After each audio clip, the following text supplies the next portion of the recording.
Oi, pessoal, tudo bem? Vamos falar hoje de uma das maiores viradas de chave no pensamento econômico. Sabe uma mudança que não começou num laboratório ou numa equação super complexa, mas sim com um quebra-cabeça do dia a dia, e que no fim das contas transformou para sempre o jeito como a gente entende o valor de tudo. E o quebra-cabeça é exatamente este aqui. Uma pergunta que tirava o sono dos primeiros economistas, inclusive do próprio Adam Smith. É o famoso paradoxo da água e do diamante. E se a gente parar para pensar, faz todo sentido a dúvida, né? Como é que uma coisa tão essencial para a nossa sobrevivência pode ser tão barata, enquanto uma pedra brilhante, que é basicamente um luxo, custa uma fortuna? Pois é, essa pergunta aparentemente simples é o ponto de partida da nossa história. E veja bem, esse paradoxo não era só uma curiosidade de livro. Ele, na verdade, mostrava uma falha gigantesca na forma como a economia clássica entendia o que é valor. Para resolver isso, ia-se preciso uma forma de pensar totalmente nova, uma verdadeira revolução. E aqui a gente tem o centro da briga, as duas grandes ideias em disputa. De um lado, a visão clássica, que olhava para o objeto e dizia: olha, algo é valioso porque deu trabalho para produzir. Pensa no suor, nos recursos, no tempo gasto. Do outro lado, estava surgindo uma ideia radical, a visão marginalista. E ela dizia: esquece o objeto, o valor não está nele, está na gente. Ou seja, é subjetivo, baseado no quão útil aquilo é para cada pessoa no momento específico.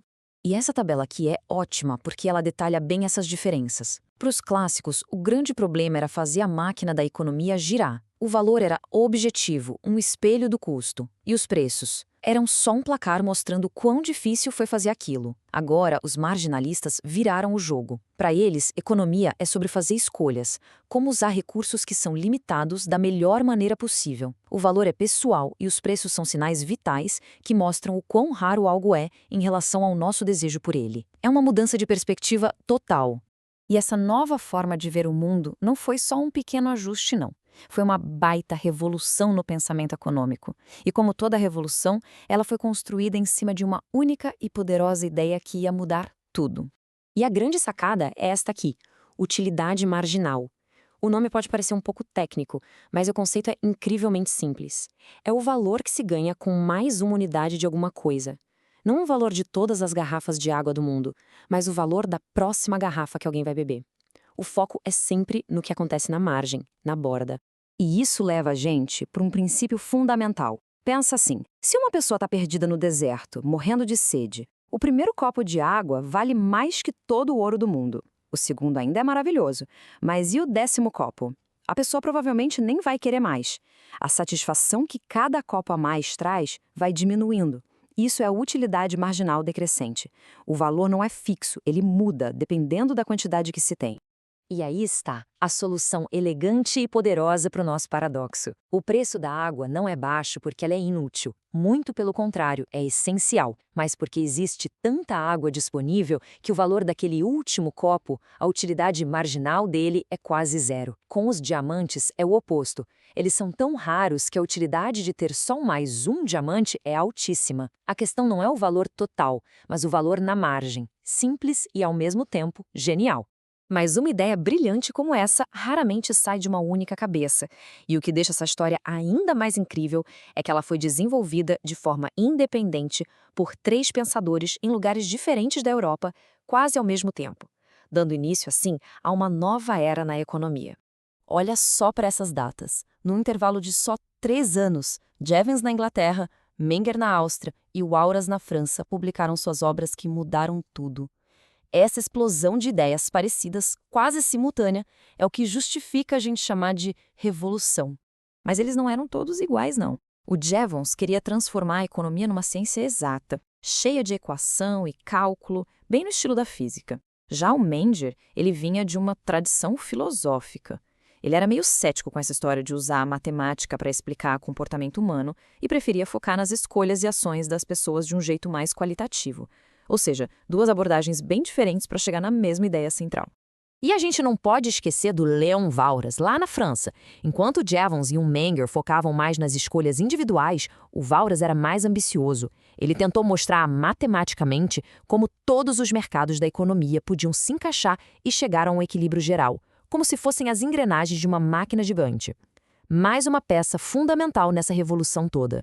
Bom, com tanta ideia nova e revolucionária pipocando por aí, Alguém precisava organizar a casa. E essa pessoa foi o Alfred Marshall, que construiu uma ponte entre o pensamento antigo e o novo, criando as bases da economia moderna que se estuda até hoje nas faculdades. O Marshall era tipo um pacificador intelectual. Ele não via uma ruptura total, mas sim uma evolução. Ele dizia que tanto os clássicos quanto os marginalistas estavam certos em partes. Os clássicos tinham razão sobre a importância dos custos de produção, ou seja, o lado da oferta. E os marginalistas sobre a utilidade subjetiva, o lado da demanda.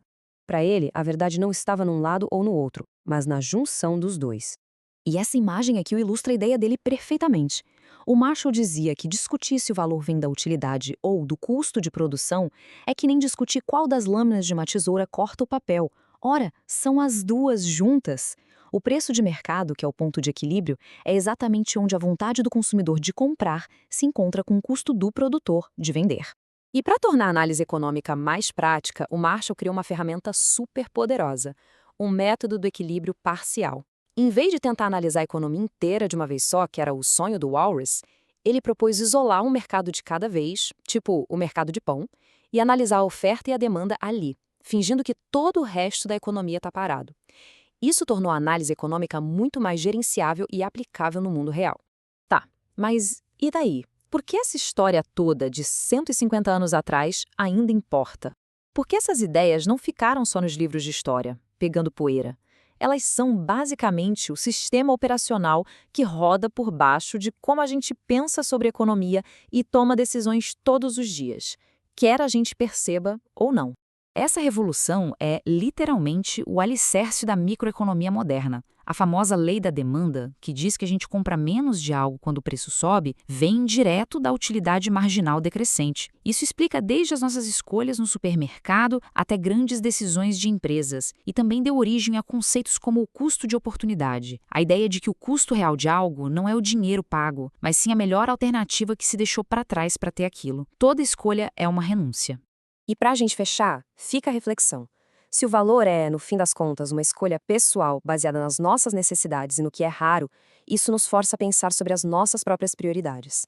No mundo de recursos limitados, cada escolha por um diamante é, de certa forma, abrir mão de alguma água. O que a gente realmente valoriza? A resposta, como a própria teoria nos mostra, não está nos livros, mas dentro de cada um de nós.